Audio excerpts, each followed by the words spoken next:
ಗುರುಗಳೇ, ಇನ್ನು 25 ವರ್ಷಕ್ಕೆ ಒಳಗಡೆನೆ ಯಾಕೆ ಮದುವೆ ಆಗಬೇಕು? ಅವರಿಗೆ ಅನಾರೋಗ್ಯ ಅನ್ನುವಂಥದ್ದು 25 ಭಾಗನೂ ಇರಲ್ಲ ಅಂತ ಹೇಳಿದ್ರಿ. ಅದು ಯಾಕೆ ಅನ್ನೋದ್ರ ಬಗ್ಗೆ ಮಾತಾಡೋಣ ಗುರುಗಳೇ. ಕಾಲರ್ ರೆಡಿ ಇದ್ದಾರೆ. ಹಲೋ ಹಲೋ ಹಲೋ ಹಲೋ ಭಾಗ್ಯವರೇ, ನಾನು ಮಾತಾಡೋದು ಕೇಳಿಸ್ತಿದ್ಯಾ?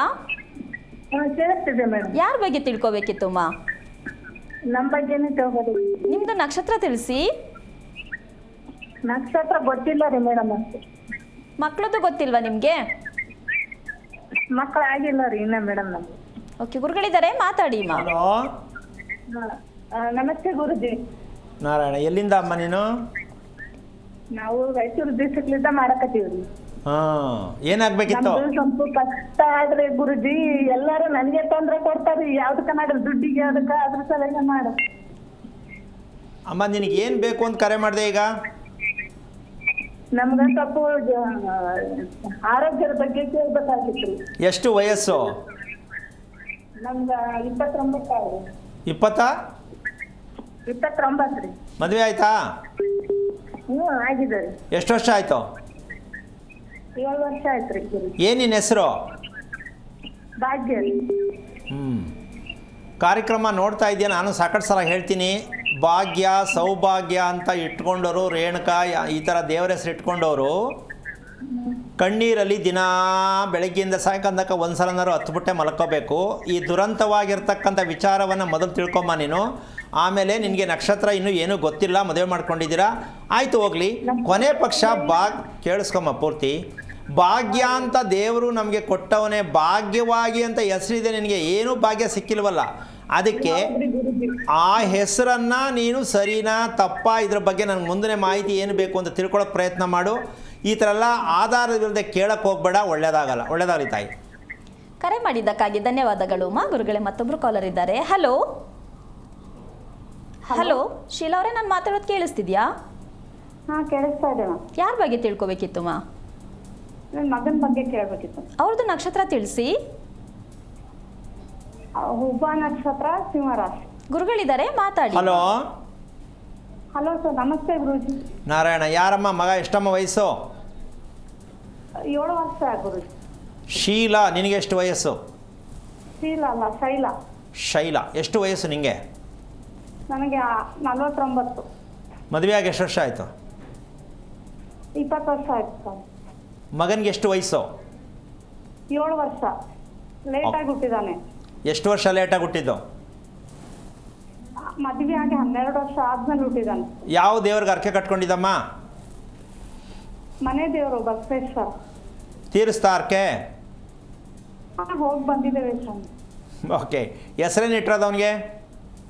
ಚಿನ್ಮಯ್. ಯಾಕದು ಚಿನ್ನ ಆಗಿರಲಿ ಅಂತನಾ? ಚಿನ್ಮಯ್ಯ ಅಂತ. ಅಲ್ಲ, ಏನಕ್ಕೆ ಅರ್ಥ ಏನಮ್ಮ? ಚಿನ್ಮಯಿ ಅಂದರೆ ಏನು ಅರ್ಥ? ಅದು ಪರಮೇಶ್ವರನ ಇನ್ನೊಂದು ಹೆಸರು.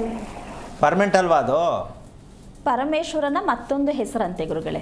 ಅಲ್ಲ, ಪುಬ್ಬ ನಕ್ಷತ್ರಕ್ಕೆ ಯಾವುದು ಬರೋದೇ ಇಲ್ವಲ್ಲ ನೀನು ಹೇಳಿದ್ದು? ಯಾಕೆ ಆ ಥರ ಇಟ್ರಿ? ಗೊತ್ತಿಲ್ಲ. ಜನ್ಮ ಹೆಸರು. ಹಾಂ, ನಿಮ್ಮ ಯಜಮಾನ್ರು ಏನು ಮಾಡ್ತಾರೆ? ಲಾಯರ್ ಇದ್ದಾರೆ. ಓಕೆ. ನಿಮ್ಮ ಯಜಮಾನರು ಪ್ರತಿದಿನ ಮನೆಗೆ ಬರೋದು ಸಮಯ 8 ಗಂಟೆ ಆಗ್ಬಿತ್ತಾ, 9 ಗಂಟೆ ಆಗತ್ತಾ, ಎಷ್ಟೊತ್ತಾಗತ್ತೆ? ಬೇಗ ಬರ್ತಾರೆ, 6 ಗಂಟೆ ಹಂಗೆ. ಮೊದಲಿಂದನೂ ಹಾಗೇನಾ ಅಭ್ಯಾಸನಾ? ಮುಂಚೆ ಎಲ್ಲ ಲೇಟಾಗಿ ಬರ್ತಿದ್ರು ಸ್ವಾಮಿ, ಇವಾಗ. ಅಮ್ಮ, ನಾನು ಕೇಳ್ತಿರೋದು ನಿಮ್ಮ ಮಗ ಹುಟ್ಟಕ್ಕಿಂತ ಮುಂಚೆ ಎಷ್ಟು ಗಂಟೆಗೆ ಊಟ? ಲೇಟಾಗಿ ಬರ್ತಿದ್ರು. ರಾತ್ರಿ ಊಟ ಎಷ್ಟೊತ್ತಿಗೆ ರಾತ್ರಿ ಊಟ? 9 ಗಂಟೆ ಎಲ್ಲ ಮಾಡ್ತೀವಿ. 9 ಗಂಟೆ ಮೇಲೆ ಊಟ ಮಾಡೋದು? ಹಾಂ, 9 ಗಂಟೆ ಅಥವಾ 9:30. ಮಲ್ಕೊಳ್ಳೋದು? 10:30 ಮಲಗ್ತೀವಿ. 10:30 11 ಆಗತ್ತೆ. ಹಾಂ. ಬೆಳಗ್ಗೆ ಹೇಳೋದು ನಿಮ್ಮ ಯಜಮಾನ ಎಷ್ಟೊತ್ತಿಗೆ? ಅವ್ರು ಲೇಟಾಗಿ ಹೇಳ್ತಾರೆ ಸ್ವಾಮಿ. ಅದೇ ಹೇಳಮ್ಮ, ಎಷ್ಟು? 8 ಗಂಟೆನಾ? ಹಾಂ. ಓಕೆ. ಈಗ ಯಾಕೆ ಇಷ್ಟೆಲ್ಲ ವಿಚಾರ ಕೇಳಬೇಕಿತ್ತು? ಈಗ ನಿನ್ನ ಮಗನಿಗೆ 7 ವರ್ಷ, ಚಿನ್ಮಯಿ ಅಲ್ವೇನಮ್ಮ? ಚಿನ್ಮಯ್. ಹಾಂ. ಓಕೆ. ಅವನು ಕೂತ್ಕೊಳ್ತಕ್ಕಂಥದ್ದು ನೋಡಿದ್ರೆ ನಿನಗೆ ಕರೆಕ್ಟಾಗಿ ಕೂತ್ಕೋತಾನೆ ನನ್ನ ಮಗ ಅಂತ ಅನ್ಸುತ್ತಾ? ಕೂತ್ಕೋತಾನೆ ಸರ್. ಅಲ್ಲ, ಕೂತ್ಕೋತಾನೆ, ನಾನು ಇಲ್ಲ ಅಂತ ಹೇಳ್ತಿಲ್ಲ. ಬೆನ್ನು ಯಾವ ಥರ ಇದೆ ಗಮನಿಸಿದ್ದೇನಮ್ಮ ನಿನ್ನ ಮಗನ? ಬೆನ್ನು ಸ್ವಲ್ಪ ಬಾಗಿ ಕುತ್ಕೋತಾನೆ. ಅಬ್ಬಾ ಎಷ್ಟು ಬೇಗ ಹೇಳ್ಬಿಟ್ಟಮ್ಮ ಉತ್ತರ. ನಿನ್ನ ಮಗ 7 ವರ್ಷದಿಂದ ಬೆಳೆಸಿದೀಯಾ ಕೂತ್ಕೋತಾನೆ ಅಂತ ಅಂದ್ಬಿಟ್ಟೆ. ಹೆಂಗೋ ಕೂತ್ಕೊಂಡ್ರೆ ಸರಿ ಕಣಮ್ಮ. ಈ ತಾಯಿಂದಿರದು ಒಂದು ದೊಡ್ಡ ಪ್ರೀತಿ ಏನು ಅಂದರೆ ಹೆಂಗೋ ಇರಲಿ ಮಗ ಬೆಳೀಲಿ. ಮುದ್ದು ಗುರುಗಳೇ. ಅಲ್ಲ, ಅದು ಹೆಂಗೋ ಇರಲಿ ಮಗ ಬೆಳೀಲಿ. ಅದು ಹೋಗದೇ ಇರೋ 2ಕ್ಕೆ ಹೋಗದೇ ಇರೋ ಪರವಾಗಿಲ್ಲ, 1ಕ್ಕೆ ಹೋಗದೇ ಇರೋ ಪರವಾಗಿಲ್ಲ, ಮಗ ಬೆಳೀಲಿ. ಅದೆಲ್ಲ ಗಮನಿಸ್ಬೇಕು ಅಂತ ಯಾರಿಗೆ ಗೊತ್ತು? ತಾಯಿಗೆ, ಯಾವ ತಾಯಿಗೆ ಆಗಲಿ ಮಗುಗೆ ಅದು ಕರೆಕ್ಟಾಗಿ ಹೋಗಬೇಕು ಅನ್ನೋ ದೃಷ್ಟಿ ಇಲ್ಲ. ಅದ್ರ ಅಭ್ಯಾಸ ಹಂಗೆ ಸ್ವಾಮಿ 2 ದಿನಕ್ಕೂ 3 ದಿನಕ್ಕೆ ಹೋಯ್ತಾನೆ. ಒಂದೇ ಸಲ ಹೋಲ್ಸಲ ಮುಗಿಸ್ಬಿಟ್ರು. ಅವರೇ ನಗ್ತಿದ್ದಾರೆ ಗುರುಗಳೇ. ನಿಮ್ಮ ಮಗ ಹೋಗೋದನ್ನ ಕಂಡಿಡ್ತಿದ್ದೀನಮ್ಮ, ಕರೆಕ್ಟಾಗಿ ಹೋಗ್ತಾನೆ ನಮ್ಮ ಟೈಮ್ಗೆ, ಒಂದೇ ಟೈಮ್ಗೆ ದಿನ ಹೋಗ್ತಾನೆ ಗುರುಜಿ. ಒಂದೇ ಟೈಮ್ಗೆ 8 ಗಂಟೆ ಕರೆಕ್ಟಾಗಿ ಹೋಯ್ತಾನ? ಕರೆಕ್ಟಾಗಿ ಒಂದೇ ಪ್ರತಿದಿನನೂ ಹೋಗ್ತಾನೆ ಗುರುಜಿ. ತುಂಬ ತಪ್ಪಾಗಿ ತಿಳ್ಕೊತಾ ಇದೆಯಾ. ಹೋಗ್ಲಿ ಬಿಡು. ಊಟ ಮಾಡಬೇಕಾದ್ರೆ ಅವನು ತುಂಬ ತಡವಾಗಿ ಯೋಚನೆ ಮಾಡಿಕೊಂಡು ಟಿ ವಿ ನೋಡಿಕೊಂಡು ಮೊಬೈಲ್ ನೋಡಿಕೊಂಡು ಯಾವ್ದು ಮಾಡ್ತಾನೆ? ಲೇಟಾಗಿ ಮಾಡ್ತಾನೆ ಊಟ.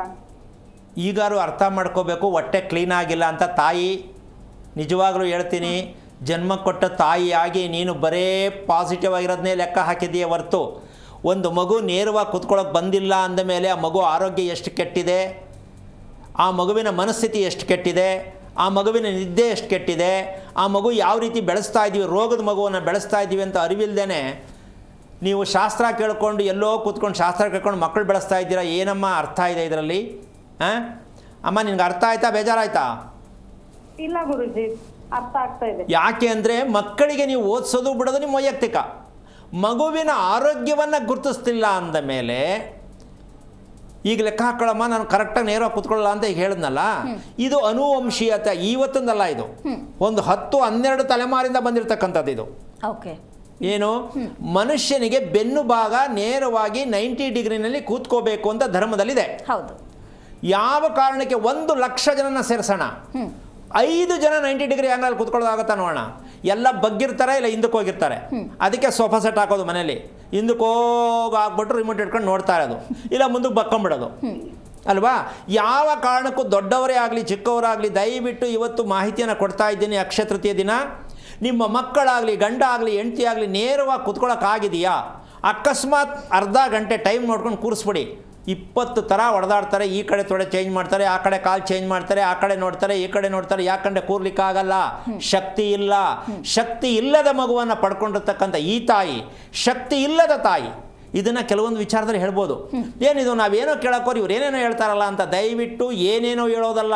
ನಾನು ಶಾಸ್ತ್ರ ಜ್ಯೋತಿಷ್ಯ ಹೇಳ್ತಾ ಇಲ್ಲ.